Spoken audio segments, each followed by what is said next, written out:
E aí, meus queridos, estamos aqui para mais uma aula e nessa aula de hoje nós vamos falar a respeito das defesas do nosso organismo. Como vocês sabem, o nosso organismo ele está exposto à ação de inúmeros agentes externos. Esses agentes externos a gente pode denominar como sendo um antígeno.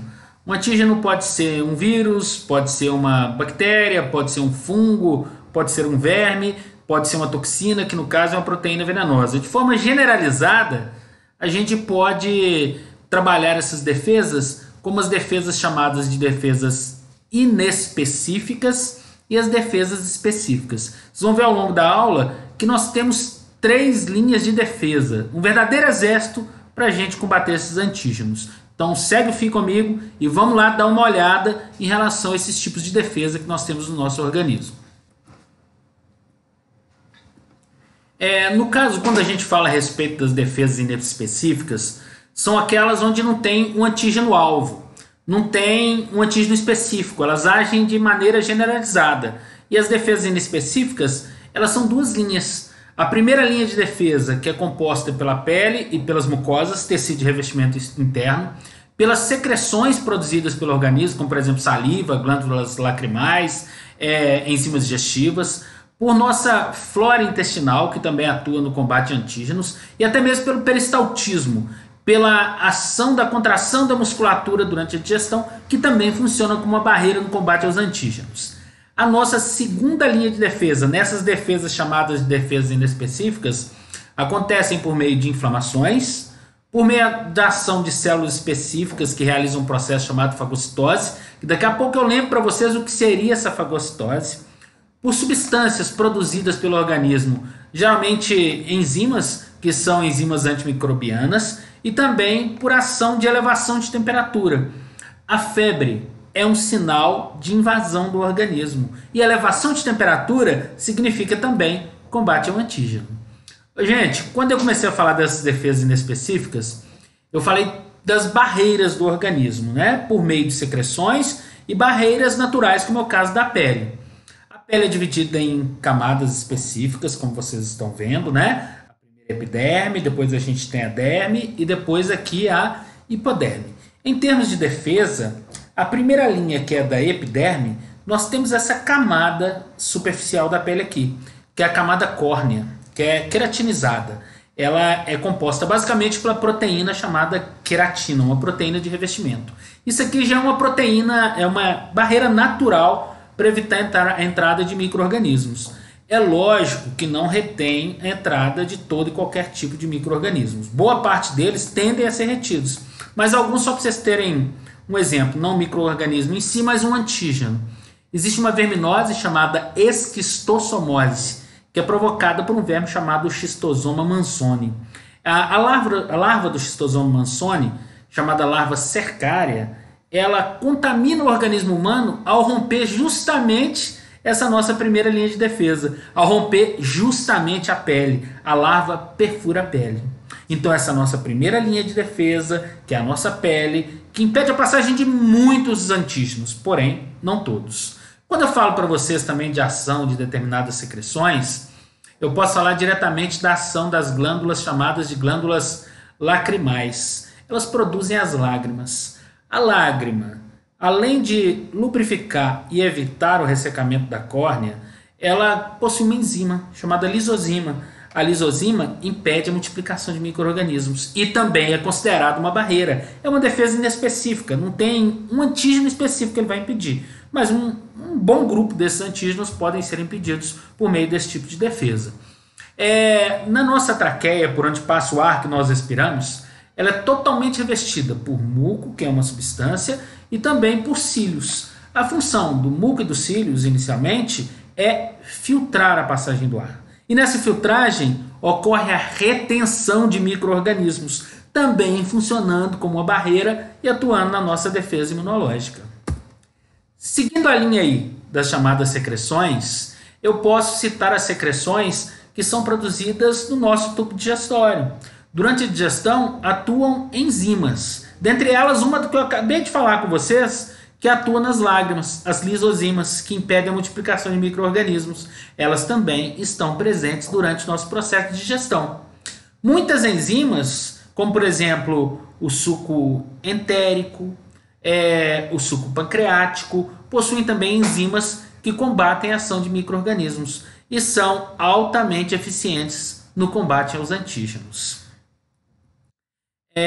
Seguindo a questão dessa linha de defesa das barreiras inespecíficas, né, das defesas inespecíficas, nós temos também a ação de proteínas. Isso aqui é uma proteína que eu vou falar para vocês, parece muito complexo, né? Mas é lógico que eu vou passar com uma linguagem mais fácil para que todo mundo entenda o que eu quero falar a respeito do assunto. É uma proteína chamada interferon, que daqui a pouco eu falo um pouquinho a respeito dela. Aqui, gente, especificamente, eu vou falar de um glóbulo branco específico. Essa célula aqui que vocês estão vendo, ela se chama neutrófilo. E o neutrófilo tem uma alta capacidade de fagocitar antígenos. O que é fagocitar? Se a gente traduzir a palavra literalmente, fagocitar significa o seguinte: vem de kitos, do grego, que significa célula, e phagos, que é o prefixo, que também é uma palavra grega que significa comer. Na realidade, se eu for traduzir ao pé da letra, célula comendo. É uma defesa onde essa célula, neutrófilo, derivada de um glóbulo branco, ela apresenta a capacidade de fagocitar ou de comer antígenos, como um exemplo que eu posso passar para vocês no caso de bactérias. Quando ocorre o rompimento da pele, a nossa primeira barreira de defesa, pode ocorrer a entrada de determinadas bactérias. E aí os neutrófilos podem entrar em ação da seguinte maneira. Aqui nós temos um capilar sanguíneo. Gente, capilar sanguíneo é um vaso sanguíneo com o calibre de um fio de cabelo, para que todo mundo entenda. E aqui estão as bactérias causando a infecção. O neutrófilo está passando aqui pelo vaso sanguíneo, não é?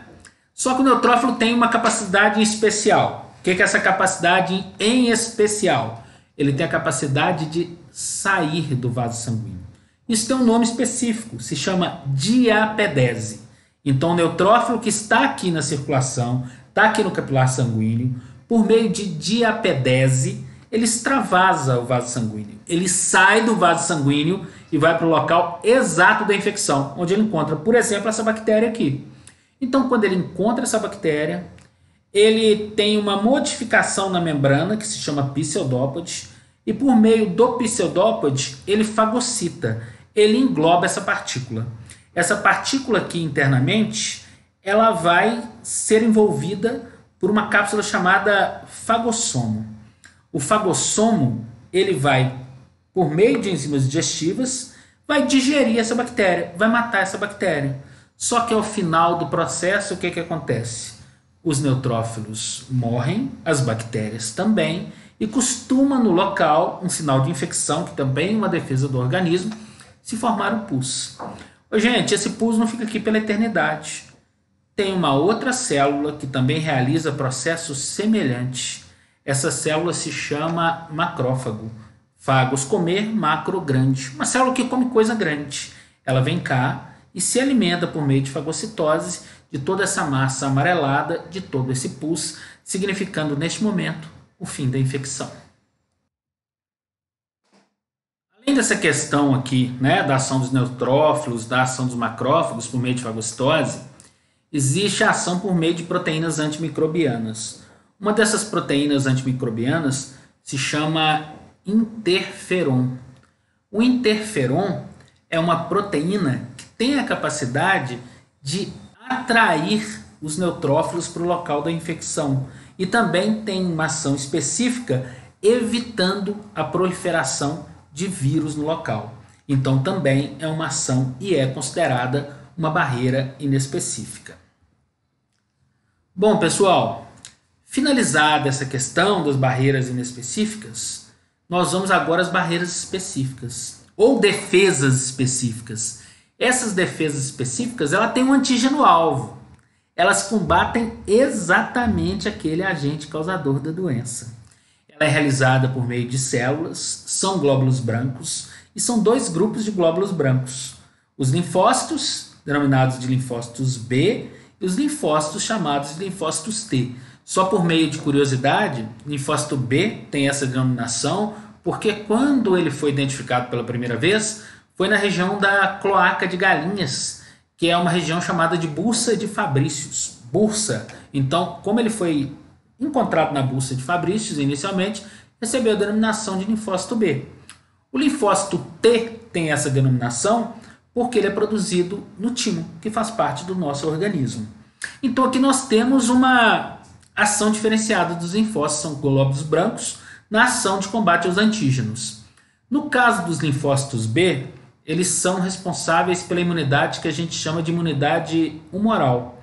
A palavra humoral vem do grego humor. Humor significa líquido. É uma ação que acontece por meio da produção de proteínas específicas, chamadas anticorpos ou imunoglobulinas. Já os linfócitos T, eles fazem o que a gente chama de imunidade celular. Na imunidade celular, os linfócitos T atacam diretamente os antígenos. Então a gente vai falar rapidamente da ação tanto de linfócitos B e T para que a gente possa finalizar o assunto. Bom, quando eu falei para vocês dos linfócitos B, eu falei que eles têm ação no combate a antígenos específicos por meio da produção de anticorpos. É a defesa chamada humoral. Eu expliquei para vocês o porquê de humoral. Anticorpo ou imunoglobulina é a mesma coisa, uma proteína que atua sobre antígenos específicos. Isso aqui é a base de um anticorpo ou de uma imunoglobulina. Nós temos as cadeias chamadas de cadeias pesadas, que estão destacadas em verde, e em amarelo as chamadas cadeias leves. E as ligações das cadeias que acontecem por meio de ligações de sulfeto. E aqui nós temos as áreas de ligação com antígeno, por isso que eles são específicos. Eles atuam exatamente em antígenos específicos, e a ligação acontece justamente aqui. Só para vocês entenderem quais são essas imunoglobulinas, nós temos algumas, ó. A IgA, imunoglobulina A, presente nas mucosas, tecidos de revestimento interno, confere a imunidade chamada de imunidade passiva. É quando os anticorpos são passados da mãe para o filho por meio da amamentação. Assunto que a gente vai falar também logo em seguida. IgM, ou imunoglobulina M, ela não passa de forma alguma pela placenta, é a primeira classe e eleva-se na fase aguda de qualquer processo imunológico. Aumenta a produção em fase aguda de processos imunológicos. IgG, ou imunoglobulina G, é a que a gente tem em maior quantidade no nosso sangue e ela tem alta capacidade de atravessar a barreira, que é a barreira da placenta. IgD, ou imunoglobulina D, ela é coexpressa com a IgM, atuam juntinhas na superfície dos linfócitos B maduros. Os linfócitos B, vocês sabem, são os que produzem justamente as imunoglobulinas. E a IgE, ou imunoglobulina E, ela está relacionada à defesa contra verminoses e protozooses, na ação contra vermes como, por exemplo, lombriga, amarelão, esquistossomose, que eu falei para vocês no início da aula, protozooses. Protozoose é quando o agente causador é um protozoário, como é o caso da malária, da leishmaniose, dentre outras. E também é que atua em alergias e em relações anafiláticas, o choque anafilático, que é um choque alérgico. Bom, gente, essa imunidade humoral, a imunidade onde nós produzimos imunoglobulinas, onde nós produzimos anticorpos, ela pode ser dividida em imunização ativa e imunização passiva. Qual é a diferença de uma para outra? Ativa. O nome fala por si só. O organismo é estimulado a produzir os anticorpos. Para que isso aconteça, obrigatoriamente a gente tem que ter contato direto com o antígeno, com o causador da doença. Na imunização passiva, o organismo já recebe os anticorpos prontos. Não foi produzido pelo organismo humano, foi produzido por um outro organismo. Em ambos os casos, vocês podem observar, nós temos natural e artificial. Aqui, ó, imunização ativa natural, imunização ativa artificial. Aqui também, ó, imunização passiva, natural e artificial. Vamos ver com exemplos? Imunização ativa natural. Acontece quando, por exemplo, você está com um antígeno no organismo, ele está provocando sintomas. Por exemplo, você está com gripe. Ao você estar gripado, você tem sintomas como febre, dor de cabeça, dores nas articulações, coriza, dentre outros. O seu organismo reage. Ao reagir, o seu organismo produz anticorpos no combate a esse antígeno. Então é ativa, porque foi seu próprio organismo que produziu, e foi natural, que foi um processo de reação a uma doença. Você sabe, por exemplo, que não obrigatoriamente a gente tem que desenvolver uma doença para ter imunidade, para ficar protegido contra ela. Nós podemos criar memória imunológica. O que é memória imunológica? É um tempo no que os nossos linfócitos B têm a capacidade de reconhecer um antígeno, produzir um anticorpo e memorizar essa informação. Porque quando você tiver um segundo ou terceiro contato com esse antígeno, a tendência do organismo é evitar com que os sintomas se manifestem. Isso se chama memória imunológica. Isso acontece por meio da ação de uma vacina. A vacina te estimula a produzir anticorpos. Daqui a pouco eu te falo a diferença aí de uma vacina para o soro terapêutico, que a gente vai falar daqui a pouquinho, tá? A imunização passiva você já sabe. O organismo recebe os anticorpos prontos para combate imediato ao antígeno. No caso também nós temos duas situações, a natural e a artificial. De que maneira nós recebemos naturalmente os anticorpos? Acontece por meio da amamentação, onde a mãe passa para o filho anticorpos que ela produziu, evitando a ação de antígenos no organismo da criança. O organismo da criança recebeu, por isso que é passivo, recebeu naturalmente. Mas só que isso também, gente, pode acontecer por ação de um soro terapêutico. Um soro já contém anticorpos prontos para combate imediato, só que foi produzido por um outro organismo. Vamos ver a diferença de um para outro? Soro e vacina, quando devemos utilizar, como devemos utilizar. Vocês já sabem o seguinte, ambos representam um tipo de imunização artificial, só que a vacina é ativa, porque nos estimula a produzir anticorpos, e o soro é passivo, porque nós já recebemos anticorpos prontos para combate imediato. Gente, uma vacina ela é composta pelo antígeno. Poxa, Moacir, o causador da doença vai criar imunidade? A resposta é sim. Só que você não vai tomar a vacina e vai ficar doente. Por que que isso acontece? Porque geralmente em vacinas, ou nós temos o antígeno, o causador da doença, morto, ou ele está atenuado. O que é atenuado? Sem capacidade de replicar, sem capacidade de reproduzir e te causar a doença. Por exemplo, febre amarela. Todos nós somos vacinados contra a febre amarela. Dificilmente a gente vai manifestar sintomas, porque a gente criou a chamada memória imunológica. Quando nós tomamos a vacina de febre amarela, o vírus, que é o antígeno causador da febre amarela, estava ali, só que atenuado, sem a capacidade de causar a doença. Só que seu organismo reconheceu esse antígeno, produziu anticorpos e criou memória imunológica. Se em determinado momento a gente tiver contato com esse antígeno que pode lhe causar a doença, a resposta imunológica, que é a secundária, que a primária foi quando a gente tomou a vacina, ela é muito rápida, produz anticorpos e evita a ação do antígeno. A duração geralmente é prolongada. No caso da febre amarela, vocês sabem que é de 10 em 10 anos. Quando a gente fala do soro, a gente sabe que o soro ele promove a imunização do tipo passivo artificial, que foi um outro organismo que teve a responsabilidade de produzir esse soro. Vou dar um exemplo para vocês de como ele é produzido. Utiliza-se uma cobaia, pode ser, por exemplo, um cavalo. Pega uma toxina, um veneno de uma serpente, inocula esse veneno no organismo do animal. O animal vai reagir, vai produzir anticorpos. Para o animal foi a imunização ativa. Retira-se o sangue desse animal, isola o plasma, que é a parte líquida do sangue, e do plasma se retiram os anticorpos. Esses anticorpos são utilizados quando necessário no organismo humano. Ou seja, a ação de um soro é imediata e temporária. A ação de uma vacina ela é duradoura, porém uma ação que é mais lenta do que a ação do soro. Ok? Deu para a gente entender a diferença de um para outro? Acredito que sim, né? Tanto que se a gente pensar, o indivíduo foi picado por uma serpente peçonhenta. O que se deve tomar? Soro ou vacina? A resposta é soro, porque precisa de uma ação imediata. A toxina já está agindo no organismo, então utiliza-se o soro antiofídico específico.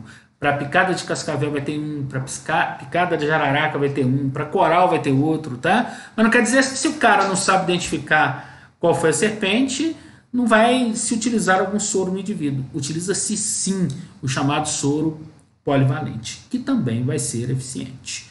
Em termos de curiosidade, a primeira vacina da face da Terra foi para combater a varíola, foi produzida pelo inglês Edward Jenner. Na época ele sabia que existiam duas variáveis de varíola, Uma varíola mais leve, que ele chamava de varíola bovina, que dava febre, dentre outros sintomas, mas que regredia com poucos dias. Geralmente, ela se manifestava em quem tinha trato com animais. E a varíola humana, que já era mais agressiva, bem grave, que dava pústulas, feridas na pele e em muitos casos levava à morte.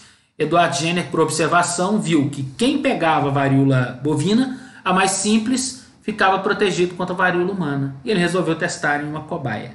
A cobaia, por mais que pareça estranho, né? Edward Jenner utilizou uma criança de 8 anos, na realidade o próprio filho. Ele estimulou o desenvolvimento da varíola bovina na criança. A criança teve sintomas iniciais de febre que regrediram em poucos dias. Para testar a questão relacionada à imunidade e proteção, Edward Jenner pegou pus das feridas da pele de uma pessoa com varíola humana e inoculou no próprio filho. O sistema imunológico da criança impediu que a doença se manifestasse, porque houve uma resposta imunológica. Ele havia produzido os anticorpos inicialmente e no contato novamente com o antígeno, o próprio organismo impediu que houvesse nova manifestação da doença. Isso é o princípio de uma vacina. O nome vacina vem do grego vaccina, que significa vaca, justamente na relação com a varíola bovina. Ok, pessoal? Então vamos lá. Finalizando. Os linfócitos B produzem imunoglobulinas, anticorpos. Acabei de falar isso para vocês. Imunidade humoral. Agora a gente tem os linfócitos T. Nós temos dois tipos, os citotóxicos e também os auxiliares. Qual que é a função de cada um deles? O linfócito T auxiliar, ele reconhece o antígeno, estimula a produção de linfócitos B, ou seja, aqueles que vão produzir anticorpos. E também tem ação na ativação dos macrófagos, aqueles que fazem fagocitose, que atuam de forma inespecífica. Então ele é um auxiliar no processo. Agora, o linfócito T citotóxico, ele já tem ação específica na destruição da célula infectada, por exemplo, contra um vírus. Ele pode produzir uma substância chamada perforina. A perforina pode provocar a lise, que é a destruição do antígeno, a destruição do agente causador da doença. Bom, meus queridos, basicamente é isso aí. Acho que com o que eu falei com vocês, nós conseguimos entender quais são as nossas principais defesas. Então é isso aí, por hoje é só. Um grande abraço para todos e até a próxima.